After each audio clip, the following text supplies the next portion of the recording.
Hello friends, welcome to Menaka Recipes. இன்னைக்கு ஒரு சூப்பரான ஸ்வீட் ரெசிபி தான் பார்க்க போறோம். Cooku with comali ஷோல புதுசா Wildcard contestant வந்த Muthukumar சார் செஞ்ச கேரட் அல்வா தான் செய்ய போறோம். So milky carrot halwa.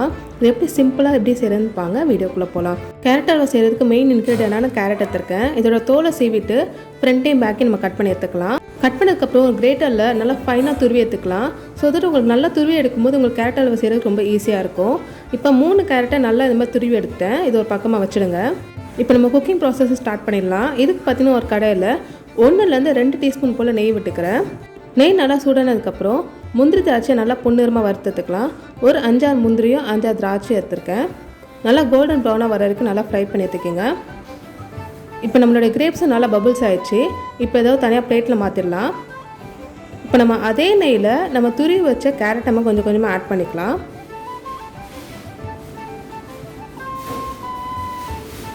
இப்போ துருவின கேரட் ஆட் பண்ணியாச்சு. மீடியம் ஃப்ளேமில் 10 நிமிஷம் விடாமல் கிளறி விட்டே இருங்க. அந்த நெய்யோடு நம்மளுக்கு கேரட் நல்லா மசிஞ்சு வரும். இந்த டைமில் 1/2 கப்லேருந்து 1 கப் போல் பால் எடுத்துக்கிறேன் 3 கேரட்டுக்கு.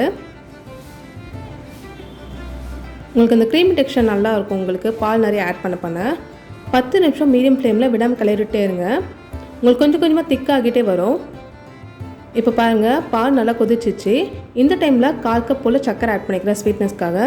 நீங்கள் வெல்லம் ப்ரௌன் சுகர் கூட ஆட் பண்ணிக்கிங்க. பட் சுகர் ஆட் பண்ணால் உங்களுக்கு இன்னும் ஃப்ளேவர் நல்லாயிருக்கும். இப்போ இதையும் விடாமல் நல்லா மிக்ஸ் பண்ணி விட்டுக்கிங்க. ஒரு 15 to 20 மினிட்ஸ் ஆகும் உங்களுக்கு திக் கன்சிஸ்டன்சி வரதுக்கு. இப்போ பால் நல்லா சுண்டி வந்துட்டுருக்கு. 15 நிமிஷம் ஆனதுக்கப்புறம் இந்த மாதிரி நல்லா திக்காக வரும் உங்களுக்கு. பாருங்கள், உங்களுக்கு கடையில் ஒட்டாமல் இருக்குது. இதுதான் கரெக்டான பதம். இந்த ஸ்டேஜில் நெய்யில் வறுத்து வச்ச முந்திரி திராட்சை ஆட் பண்ணிக்கலாம். உங்களுக்கு வேணால் நீங்கள் பாதாம் பிஸ்தாச் கூட ஆட் பண்ணிக்கோங்க. இதையும் நல்லா மிக்ஸ் பண்ணி விட்டுக்கலாம். அவ்வளோதான், சிம்பிளான கேரட் அல்வா ரெடி ஆயிடுச்சு. வாங்க சர்வ் பண்ணிடலாம். உங்களுக்கு வேணால் ஒரு டீஸ்பூன் நெய் கூட கடைசியாக ஆட் பண்ணிக்கோங்க. இப்போ கடைசியாக கார்னிஷ்காக வெள்ளரி விதையும் பிஸ்தாச்சியோ கார்னிஷ்காக ஆட் பண்ணிக்கிறேன். இது ஆப்ஷனல் தான். என்கிட்ட சில்வர் லீஃப் இருக்குது. இது கம்ப்ளீட்லி ஆப்ஷனல் தான்.